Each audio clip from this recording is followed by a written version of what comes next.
Stephane, hey, congratulations on the return to Guardians of the Galaxy Volume 3. Thank you. Thank you so much. Yeah, it was I'm glad I've been able to come back to do the third one and the last one. So it's always exciting to be able to finish a story, you know. I know it is.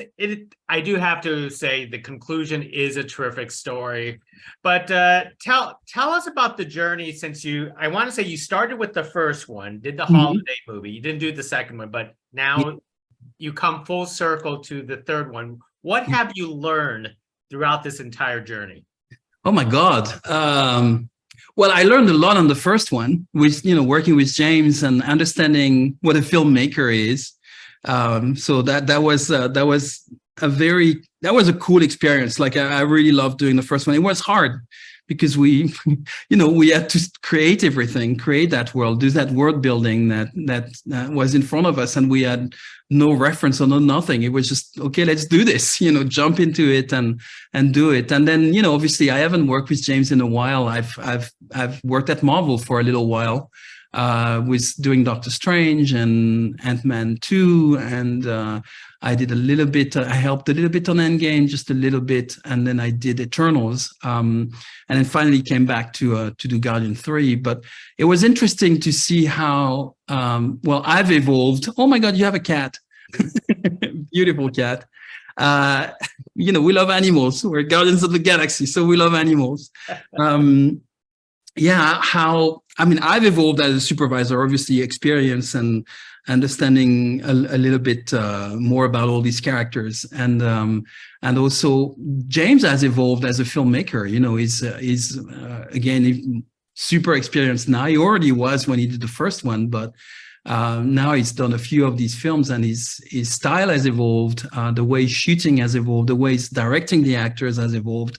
And it was really interesting to see, coming back after all these years and see, oh my God, yeah, that makes sense, that he's evolved that much, and it's funny because I didn't come into this thinking that would be the case. I mean, I didn't know if I had any expectation. I just thought I would see the same James, but no, he's an even stronger director now. He's like, it's very, very impressive. Actually, and super prepared as always, as he was on the first one, but even more like he's got his system, he's got it down. He's very, very prepared for everything. And the script was written, it never changed throughout. We started prep with a script that has never changed since the end. So we were very buttoned up on that, and all thanks to James, because he's the script writer. And he's doing all the thumbnails, all the storyboards, everything. He works with us when he needs previews. We do previews with him. It's just very well oiled machine. Now, how many VFX shots are in this film? Because it seems like every time there's a new Marvel project, there's just more and more. And do you have to come to a point like, oh my gosh, this is way too much? Well, I think this one is the one that has the most, to be honest. It's like we're a little bit over 3,000 shots in the film, which is, the film has a lot of cuts in itself. It's a very fast paced. It's a long film, but very fast paced. So the edit is very fast paced, and there's a lot of cuts, but we have a lot of shots. Yeah, we have 3,000 shots, and then 3,066 or something like that. And which I think is the most that's ever been done for a film at Marvel. But we did the Christmas special at the same time, which was another 560 shots. So that kept us busy for a year. But the good thing about that is that James asked, James is very specific with the studio, and he said, we're going to need a year to do this movie. It's a very big movie. So he gave us the time to do it right. And also he gave us his time to be with us whenever we need him, to be there and drive us and help us and guide us, as the director. And it was great. He's very precise, very focused. His editors are very good. They've worked with him for a while as well, and I've worked with them too. So it's a very well-oiled machine again. Even in post-production, we're trying to be as efficient as possible. Now, of course, like you mentioned before, Guardians of the Galaxy Volume 3, love animals. Yeah.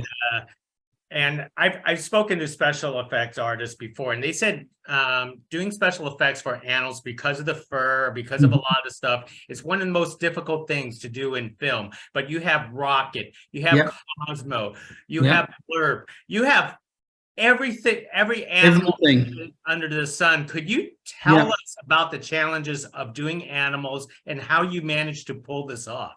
It's very complicated because of the fur, but also because of the amount of emotion we had to get out of them, you know. So it's not just about doing animals, it's also about doing animals that can emote and that can get you the right level of you know, to the audience, give them the right level of emotion. And it's extremely complex. I mean, we always, for example, the animals in the flashback are all based off the acting of real actors that we have shot as a reference shoot, not a motion capture shoot, but a reference shoot. And all these animals are hand animated by animators. So it's not motion capture at all. But they're so good because all these people at Frame Store in the UK who did the sequences in the flashback, they know exactly, because of the experience and their artistry, they know exactly how to build their models and create all the facial shapes and everything they need. Once they see the sequence we have shot with the actors, they're going to build all that library of shapes and the way they kind of animate and rig the faces to act. They're very good at that. So it takes a lot, and it took us a year to actually do the sequence in the flashbacks in post-production, because that's that level of detail. When you look at the scenes that we've shot with the actors and what we have done with the animated characters, you can see all the eyes, you know, the eye darts and the blinking, all that stuff. It's all from the actors, and it's very precise. And this is complicated, and getting that through the fur and all that stuff, plus getting all the interaction between the, you know, the CG characters hugging each other and the fur kind of, you know, crunching under the contact, but also doing that when you have a CG character and an actor kind of interacting with each other, all that stuff's really complicated. And then towards the end of the film, we have hundreds of little raccoons kind of all jumping on each other and going onto Rocket and touching his face. And then we have the animal stampede where we have hundreds of animals. It's so complicated. It is so heavy in computation, but also animation that makes it look real. That's done with a lot of artistry. It's a lot of work. I mean, and that's where James is smart, because he knows exactly, you know, okay, for Counter Earth, the humanimals are going to be done by Legacy as makeup, because I want the CG to focus on the other things that is so huge already. I don't want to, divert them from doing this stuff. So that's where we plan with James initially. When we prep the film, we say, hey, this should go to, real makeup effects, and this should go, okay, that is going to be CG for sure. And then we kind of try and balance everybody's work to make the best out of it. And James will always try to push for shooting real stuff, which is great for me, because I like it, because it gives me something I can hang on to and make it look real after, So there's that good, I think, collaboration between everybody on the film. And James has been working with a lot of these collaborators for years, and we've been working together. So it's a good kind of mix of people that understand where everybody is and that are very honest about what needs to happen. So I think that's the success of that stuff. Now, I've spoke with animation departments before. One of the most challenging things about animation is when they have a film and it has a lot of crowd control. And I feel like you have so much crowd control population. Could you talk about the challenges? Has technology improved so much that it helped you? Yeah, I mean, we're like, when we did the first film 10 years ago, now the technology has advanced, at a pace that is crazy, but it still requires hard work. And especially when we had crowds in the film, but it was crowds that were kind of like, they're not kind of automated, generic crowd. They're very specific in what they do. And, sometimes we had, like, for example, the crowd of animals at the end, a lot of that was hand animated because we wanted like we had the tapirs kind of running, but we wanted the monkeys to be on top of the tapirs and then jumping off and going in every direction. So all of that was kind of hand animated. It wasn't really kind of a crowd system per se.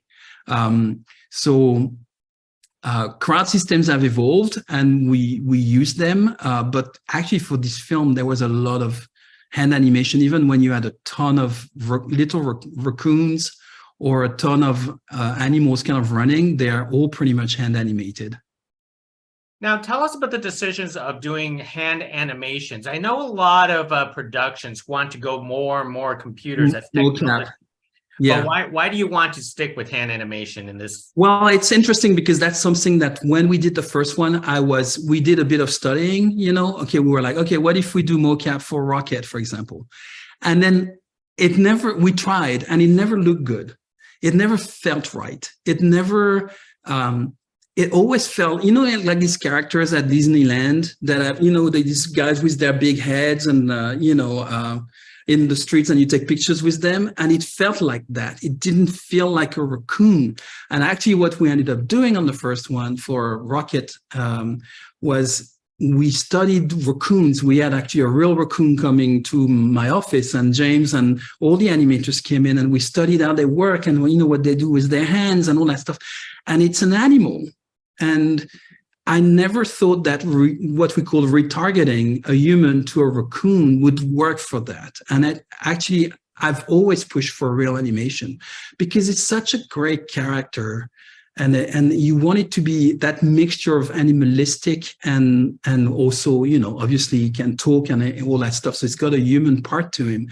But I always felt like animators would get that faster than having an actor on set and then retargeting that later because it's not the right proportion. And you end up with some weird stuff in terms of weight and balance of the body that doesn't quite work when you do this. So I was like, we need good animators. We need the most talented animators we can find because this is what it's going to require. And this has been, I mean, on the first film, it's been that.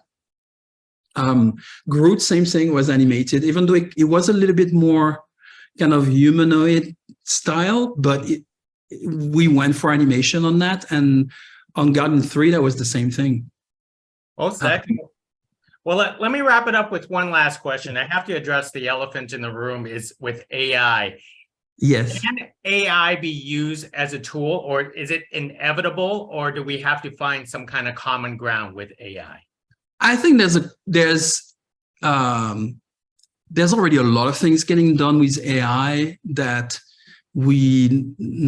people don't necessarily know about. Like I know especially I think I don't want to say something out of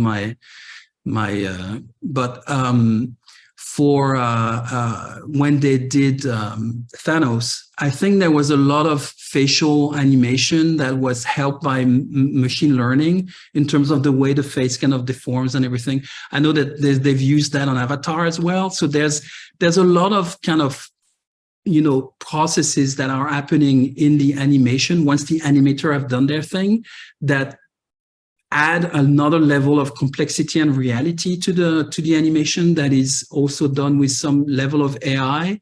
So I think that's a good use of AI. Now, in terms of like doing everything with AI, like making an entire film with AI, I think you'll be able to do that.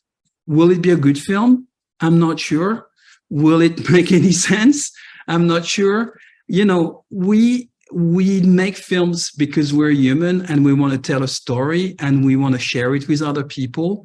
And maybe a machine can mimic that, but it will never be the same. And I think there's also a level of originality that, you know, if there was no Guardians of the Galaxy that had been done by James Gunn, I don't think an AI machine would come up with Guardians of the Galaxy by James Gunn.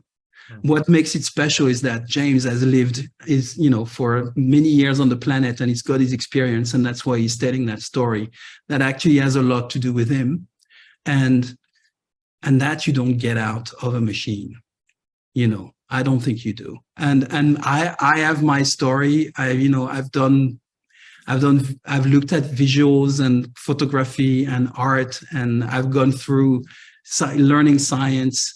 It's visual effects is science and art mixed together. And I think my personality brings something to the film that I think a computer couldn't bring. So, and the fact that I'm working with James and we're working together and we're creating together with all the other people, with the costume, with the production designer, with the fact that we are as human all working together to create that vision, I don't think a computer could do that. Maybe I'm wrong, maybe I'm egotistic, but I don't think you bring originality without the human in there. So there you go. Well said, well said. And we could tell that you put your heart and soul into Guardian of the Galaxy Volume 3 because we could feel it. Thank you. Thank you very much for carrying this conversation. I can't wait to see what you do next. Thank you very much. Thank you so much.